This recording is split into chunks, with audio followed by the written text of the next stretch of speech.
So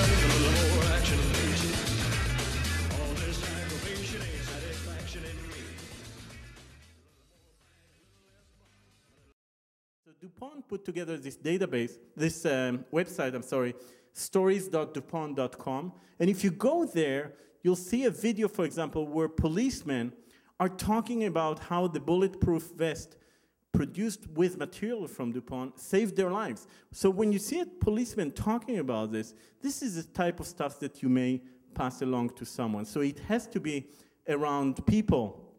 Another business-to-business example is Shai Agassi, Better Place. Anyone here familiar with? This is a good story that you'll hear more and more about. This rising star at SAP who leaves the company to start this company called Better Place in alternative energy. Very interesting story, but again, it's about people. It's about stories have to be around people. I want us to stop for a second, and I'll be quiet for 15 seconds to let you read and review the concepts we talked about so far.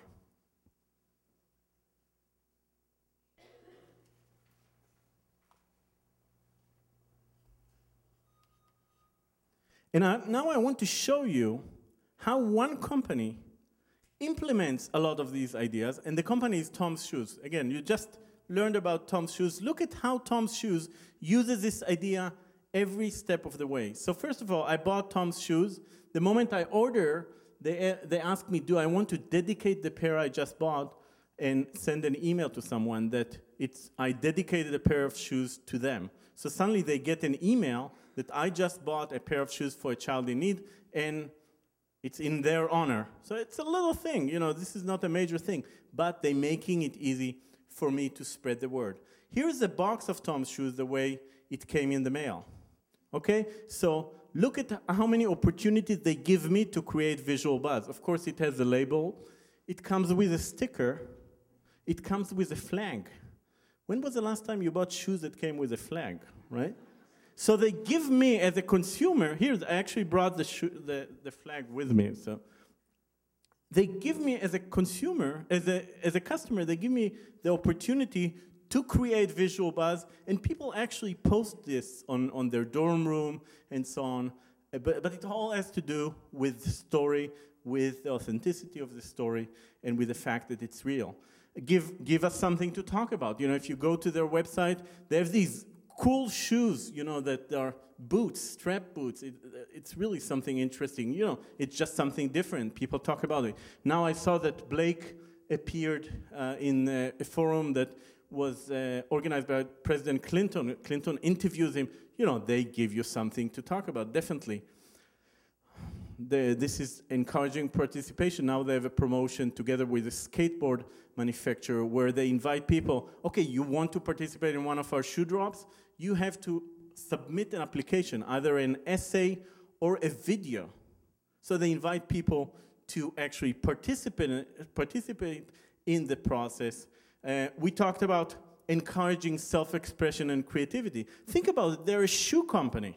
How can they implement self-expression and creativity? But they do it. They encourage their customers to create parties where people actually decorate the shoes. And this is a random collection I got from Flickr, from MySpace, where people post the shoes that they decorated. Why do they post it? Because they're proud of them, right? And I'm sure you understand that when people walk around with these pairs of shoes that they created, that everyone talks about it, they ask them about them, and then, oh, it's Tom's shoes, for every pair, the story spread this way. So you see one company that did not exist 4 years ago that uses all these concepts. So for them, it's not, let's do social media. They're doing social media as part of their story, of the way they promote things.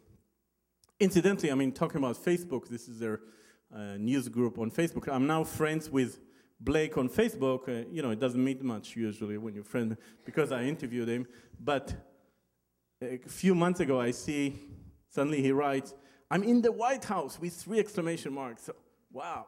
So apparently, the Obama development team invited several entrepreneurs to talk about what they're doing just for brainstorming. And so they invited the Twitter founders and Blake Mikoski. So suddenly, it's an amazing story from someone who has a good story and constantly promotes it using the concept that I described. This is another interesting person I interviewed for the new book. Shireen Osdin is her name. And Shireen is a physician in South Africa. In the 90s, she grew extremely frustrated with health education in South Africa. So she was working in a small clinic somewhere in a very poor area. And she was seeing, babies dying from diarrhea, horrible things that really should not happen in the 20th century. And she was really looking for an effective way to educate people about the very basic things in health. And her conclusion was that the most effective way to do it is through soap operas. So people watch soap operas, they also talk a lot about soap operas, and she and her partner started this soap opera called Soul City, and this is from season 4 that was dedicated to domestic abuse. It became a huge success. I mean, it's, I think, number 2 in popularity in South Africa. The concept here is that mass media builds buzz too. One of the biggest misconceptions about word of mouth and buzz is that people think about it as the exclusive product of grassroots or guerrilla marketing, where in fact mass media creates a lot of buzz. Going back to the US, on any given day, 55% of Americans have at least one conversation related to media and entertainment. And the average, by the way, is 2.8. So we talk a lot about what we see in the media. So don't think about, consumer-generated media is taking over, newspapers are closing. Yeah, it's true that newspapers are closing, but mass media is not going away. And taking it a step further to the word of advertising, people a lot of time position word of mouth versus advertising. It's not true. In fact, a lot of advertising shows up in word of mouth. On any given day, 17% of brand conversations, i.e. conversations where a brand is mentioned, actually make reference to an ad. So people will say, hey, the new iPhone has this application. I saw it in an ad. It's almost as if they use advertising as a footnote to substantiate what they tell their friend. So don't think about it as an alternative to advertising. It works together. Advertising can simulate word of mouth. When you have a good testimonial ad, it can stimulate word of mouth as well. Oh, this is a guy I met here in Chicago, actually. I interviewed him for the book, as well as several other barbers in barbershops in the south side of Chicago. And his name is James Coleman. And he's a barber, but he talks a lot about prostate cancer and the need for screening for prostate cancer.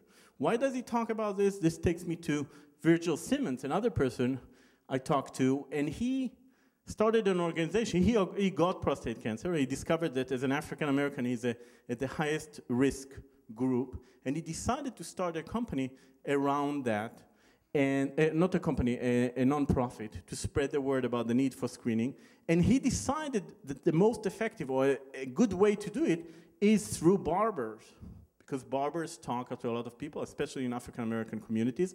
In the first year, they screened more than 10,000 people, 10,000 men who had never been screened before. They identify actually 400 cases of early prostate cancer, which leads me to the idea of working with hubs. I call these people hubs. I like the term hubs rather than opinion leaders or other things. So simply, my definition of hubs is very simple. It's people who talk more than average about something.